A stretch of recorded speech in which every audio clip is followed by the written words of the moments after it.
Hello everyone, welcome to ట్యూటిట్యూడ్. ఈరోజు ఒక కొత్త నోటిఫికేషన్తో ఎక్కువ పొజిషన్స్ వేకెన్సీ ఉన్నటువంటి నోటిఫికేషన్స్తో ఆ తాలూకా ఇన్ఫర్మేషన్తో మేము ముందుకు వచ్చానండి. సో జనరల్గా మనకి ఇలాంటి ఒక రకమైన నోటిఫికేషన్ ఉంటుందని కానీ లేదా అవగాహన లోపం వల్ల అప్లై చేసుకొని వాళ్ళు కానీ ఉంటుంటారు. Right, so it was a very basic అండి. సో 10th క్లాస్ క్వాలిఫికేషన్తోనే మనకి ఎక్కువ పొజిషన్స్ అనేవి ఉన్నాయన్నమాట. రైట్, సో మనకి ఇలాంటివి ఏంటంటే మనకి గవర్నమెంట్ సెక్టార్లో ఎవరైతే కాస్త తొందరగా ఎంటర్ అవ్వాలనుకుంటారో రైట్స్ అలాంటి వాళ్ళకి ఇది ఒక మంచి అవకాశం అనే చెప్పాలన్నమాట. మరి ఆ నోటిఫికేషన్కి సంబంధించినటువంటి డీటెయిల్స్, అప్లికేషన్ విధానం కానీ everything that will see in this video. Okay, so మనకి పొజిషన్ ఏంటంటే గ్రామీణ డాక్ సేవక్, మనకి పోస్ట్ ఆఫీసెస్లో ఉంటారు కదండి. సో ఆ పొజిషన్స్ అండి ఆల్మోస్ట్ మనకి 1000+ అండి ఉన్నాయి పొజిషన్స్ అయితే, వేకెన్సీ అయితే. ఓకే, సో మనకి అప్లికేషన్ డేట్ వచ్చేసి మనకి May 20th వచ్చింది. రైట్, సో మనకి అప్లికేషన్ ప్రొసీజర్స్ అయితే మనకి స్టార్ట్ అవ్వేది అయితే May 22 నుంచి రైట్ 6 నెల 11వ తారీఖు వరకు కూడా మనకి టైం అయితే ఉంది రిజిస్టర్ అవ్వడానికి. తర్వాత మనకి ఏమైనా కరెక్షన్స్కి కూడా మనకి 2 days టైం అనేది ఇస్తారనమాట. రైట్, అప్లికేషన్ డేట్ ఎప్పుడైతే ఎండ్ అయిపోతుందో సో దాని నెక్స్ట్ డే ఒక 2-3 days అనేది మనకి ఎడిటింగ్కి ఆప్షన్ అనేది ఇస్తారు. సో అలాగే దీనికి కూడా కరెక్షన్స్కి ఎడిట్కి మనకి 12/6 ఓకే, సో June 12th నుంచి June 14th వరకు కూడా మనకి టైం ఇచ్చారనమాట. రైట్, సో ఇక్కడ మనకి ఓకే, సో ఇక్కడ కొన్ని ఎక్స్ట్రా అలవెన్సెస్ కూడా ఉంటాయన్నమాట. రైట్, ఈ పొజిషన్కి సంబంధించి. ఓకే, సో మనకి బ్రాంచ్ పోస్ట్ మేనేజర్ వాళ్ళకైతే సో 12,000 నుంచి 29,380 వరకు. రైట్, సో అసిస్టెంట్ వాళ్ళకైతే సో 10,000 నుంచి 24,470 అని. అంటే లైక్ ఎంటర్ అవుతున్నప్పుడే అనమాట. ఇంకా చాలా అలవెన్సెస్ కానీ, మెడికల్ అలవెన్సెస్ కానీ, ట్రావెల్ అలవెన్సెస్ కానీ ఇలాంటివన్నీ చాలా మనకి ఉంటాయి అనమాట. So that is the reason why people wanted to enter in to government services కదా. Right, apart from service Moto.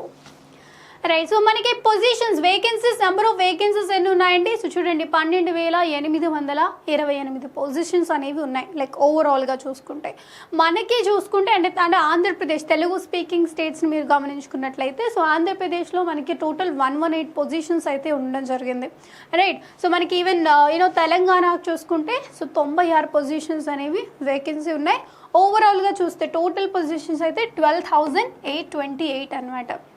అదే, సో ఎందుకు ప్రత్యేకంగా మనకి స్టేట్ వైజ్ చెప్తున్నాను అంటే ఎడ్యుకేషనల్ క్వాలిఫికేషన్స్లో ఈ లాంగ్వేజ్ అనేది ప్రత్యేకంగా ఒక క్వాలిఫికేషన్ అనేది ఉంది కాబట్టి సో ఏ రాష్ట్రం వాళ్ళు అంటే ఆబ్వియస్లీ ఏపీ తెలంగాణ సో రెండింటికి తెలుగే కాబట్టి లాంగ్వేజ్ ప్రాబ్లం లేదనమాట. బట్ మిగిలిన పొజిషన్స్కి అయితే మాత్రం వాళ్ళ భాష మనకు తెలిసి ఉండాలి కాబట్టి కాస్త డిఫికల్ట్ కాబట్టి సో అందుకని ఈ నెంబర్ ఆఫ్ పొజిషన్స్ని చూసుకున్నా మీకు ఇట్ వాజ్ ఈజీ అండి generally. Okay, right, so total positions అయితే మనకి వేకెన్సీ ఓవరాల్గా అయితే సో 12,828 అయితే ఉన్నాయన్నమాట.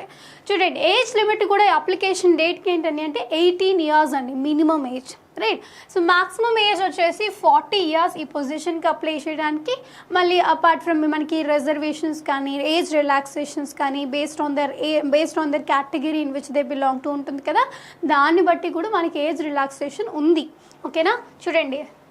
సో రైట్, చూస్తే మనకి SC/ST వాళ్ళకి అయితే 5 years ఏజ్ రిలాక్షన్ అంటే 40 years + 5 years 45 years వరకు కూడా వీళ్ళు అప్లై చేసుకోవచ్చు అనమాట. ఓబీసీ క్లాస్ వాళ్ళైతే 3 years అండి, అంటే 40 years మాక్సిమం ఏజ్కి మీరు ఇది కలుపుకోవాలన్నమాట. 43 years వరకు అంటే ఎవరైతే ఉంటారో వాళ్ళు అప్లై చేసుకోవచ్చు. ఎకనామికలీ వీకర్ సెక్షన్స్కి ఏజ్ రిలాక్సేషన్ లేదు కానీ ఇట్ వాస్ మనకి మాక్సిమం ఏజ్ లిమిట్ ఉంది కదా, దట్ విల్ బి అప్లికబుల్ అనమాట. సో ఈ ఫిజికలీ మనకి పర్సన్స్ విత్ డిజేబిలిటీ వాళ్ళకి ఓకే, సో మళ్ళీ ఓబీసీ కేటగిరీలో ఫిజికలీ డిజేబుల్డ్ వాళ్ళకి ఓకే, సో 13 years 15 years ఇలా ఉన్నిందనమాట. అర్థమవుతుందా? సో వెరీ వెరీ ఇంపార్టెంట్ అండి. సో అంటే చూడండి, సో చాలా మందికి ఎలిజిబిలిటీ క్రైటీరియాకి so they're eligible for this positions అనమాట. అంటే వాళ్ళకి తెలిస్తే చాలు. రైట్స్, అందుకే చెప్పాను అవగాహన లోపం వల్ల కూడా చాలామంది అప్లై చేసుకోరు. ఓకే, సో 10th క్లాస్లో మంచి మెరిట్ ఇప్పుడు బేసిక్ కదండి. సో ఆల్వేస్ ఇంటర్మీడియట్ వరకు ఖచ్చితంగా అందరు చదువుతున్నారు. రైట్, మనకి 10th క్లాస్ క్వాలిఫికేషన్తోనే ఈ పొజిషన్కి అప్లై చేసుకోవచ్చు అనమాట. We'll see educational qualifications as well. ఓకేనా, so secondary school examination pass certificate of 10th standard having passed in mathematics and English okay, conducted by any recognized board school education by Government of India or state governments or union territories in India shall be mandatory educational qualification for all approved categories. Okay, so ఈ పొజిషన్కి అనమాట అర్థమవుతుందా? Very very easy అండి. So చాలామంది apply చేసుకోవడానికి chance ఉందన్నమాట. Okay right. So ఇంకా other qualification కానీ మళ్ళీ దీంతో పాటు ఈ ఎడ్యుకేషన్తో పాటు లోకల్ లాంగ్వేజ్ మీద రైట్. సో అది కొంచెం అవగాహన కూడా మనకి అప్లై చేసుకునేటటువంటి క్యాండిడేట్కి ఉండాలి, అది కూడా ఇంకొకటి అండి. Okay, so apart from that educational qualifications కాస్త వరకు మనకి కంప్యూటర్ నాలెడ్జ్ కానీ రైట్, సో ఈ సైక్లింగ్ కానీ, సో బేసిక్ ఎమ్యూనిటీస్ కానీ ఇవన్నీ కూడా ఉండాలి అని నోటిఫికేషన్ మెన్షన్ చేయడం జరిగింది. ఈ మధ్యకాలంలో సైకిల్ రాకుండా ఎవరు ఉందండి, అందరు బల్లే తీస్తున్నారు రైట్. ఎనీవే కంప్యూటర్ నాలెడ్జ్ కూడా కాస్త వరకు బేసిక్స్ ఉన్నా సరిపోతుంది. ఓకేనా, గుర్తుపెట్టుకోండి. నెక్స్ట్ రిజర్వేషన్స్, ఆబ్వియస్లీ రిజర్వేషన్స్ అనేవి ఉంటాయండి. ఓకే, సో మనకి చూడండి లైక్ ఆల్ ఎస్సీ ఎస్టీ వాళ్ళకి, ఓబీసీ వాళ్ళకి, ఈడబ్ల్యూఎస్ కేటగిరీ వాళ్ళకి, ఫిజికలీ హ్యాండిక్యాప్డ్ వాళ్ళకి, ఎవ్రీ పర్సన్స్ విత్ డిజేబిలిటీస్ వాళ్ళకి, ఎవ్రీ వన్కి ప్రత్యేకంగా కూడా సో వాళ్ళ రిజర్వేషన్స్ ఉన్నాయి. సో ఇంకా ఎంత కోటా మనకి ఉంది అనేది చూడాలంటే మీరు ఫుల్ డిస్క్రిప్షన్లో మీకు నోటిఫికేషన్ ఫుల్ వీడియో ఉంటుంది. So you can watch there. But reservation definitely ఉంటుంది, గుర్తుపెట్టుకోండి. ఓకేనా right. So name of the post. Okay, so మనకి రైట్, సో బీపీఎంలో కానీ లో డివిజన్ అంటే మనకి డిసేబిలిటీస్లో కూడా ఏ వాళ్ళు ఎలిజిబిలిటీ ఉంటుంది అనే దానికి కూడా మనకి ఇచ్చారనమాట. సో లో విజన్ వాళ్ళు, డెఫ్ వాళ్ళు, ఓకే, సో 1 arm 1 leg ఉన్న వాళ్ళు, లెప్రసీ కర్డ్, సో ఇలా అంటే పర్సన్స్ విత్ డిసేబిలిటీస్ కేటగిరీలో కొంతమందికి కొన్ని వాటికి ఎలిజిబిలిటీ ఉంటుందన్నమాట. ఇవన్నీ చూసుకొని సో ఎవరైతే ఆ కేటగిరీలోకి వస్తారో సో వాళ్ళు డీటెయిల్గా చూసుకొని మీరు అప్లై చేసుకోవచ్చు. ఓకేనా right. So right, so selection criteria ఎలా ఉంటుంది అంటే సింపుల్గా మనకి జనరలీ మనకి 10th క్లాస్ కొంతమందికి మార్క్స్, కొంతమందికి సిజిపిఏ పాయింట్స్ ఇలా ఉన్నాయి కదా. సో ఎవరికైతే సిజిపిఏ పాయింట్స్ ఉంటాయో ఓకే, సో వాటిని ఇంటూ 9.5 చేస్తారనమాట. ఓకే, సో ఆ వచ్చిన దాన్ని మనకి కన్సిడర్ చేస్తారు. ఓకే, సో సేమ్ మార్క్స్కి కన్వర్ట్ చేసి సో మనకి మెరిట్ లిస్ట్ అనేది it was a computer generated merit list, it will come. ఎవరైతే అప్లై చేసుకుంటారో సో దాన్ని బట్టే మనకి తీస్తూ ఉంటారనమాట. ఓకేనా రైట్.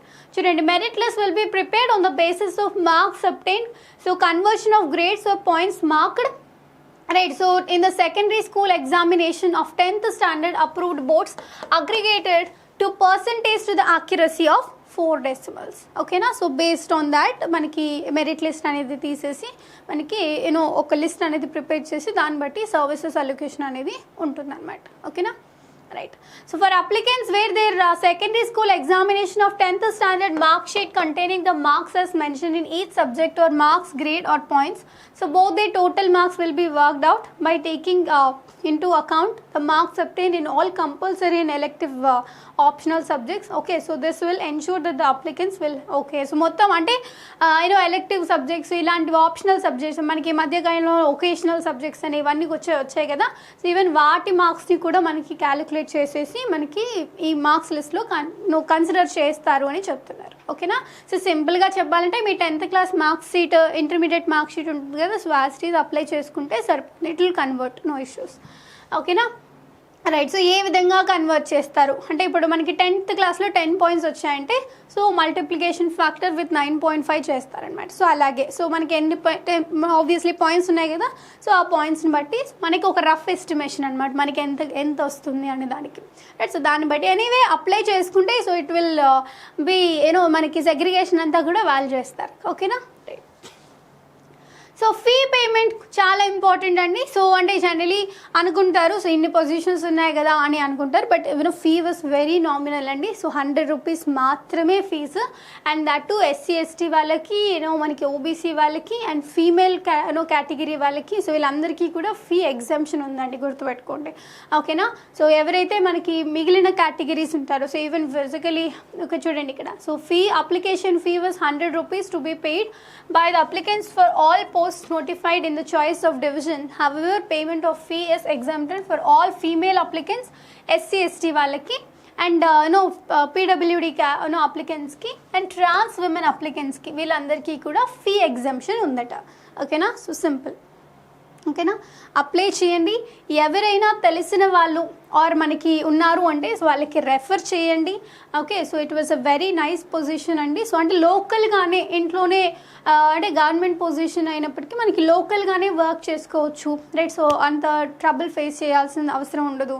అండ్ అలవెన్సెస్ విషయానికి కానీ అప్లికేషన్ విషయానికి కానీ అంటే with very less effort you can easily get a job అనమాట. ఓకే, సో మీకు తెలిసిన వాళ్ళ పరిధిలో ఎవరైనా ఉన్నారు అంటే మీరు కానీ మీకు తెలిసిన వాళ్ళకి కానీ డెఫినెట్గా మీకు ఈ ఇన్ఫర్మేషన్ని పాస్ చేయండి, రైట్. సో అండ్ యూనో మనకి ఆల్రెడీ స్టార్ట్ అయింది కాబట్టి రిజిస్ట్రేషన్. ఓకే, సో ఆల్మోస్ట్ తొందరగా రిజిస్ట్రేషన్ చేసుకోమని చెప్పండి.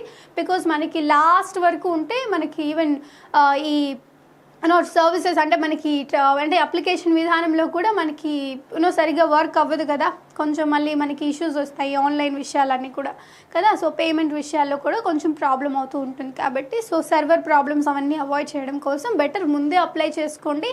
అండ్ వీలైనంత వరకు ఇన్ఫర్మేషన్ ఎక్కువ మందికి పాస్ చేయడానికి చూడండి. Because it will definitely shortly it will be helpful for them. Okay, right. So this is all for the day. Thank you so much.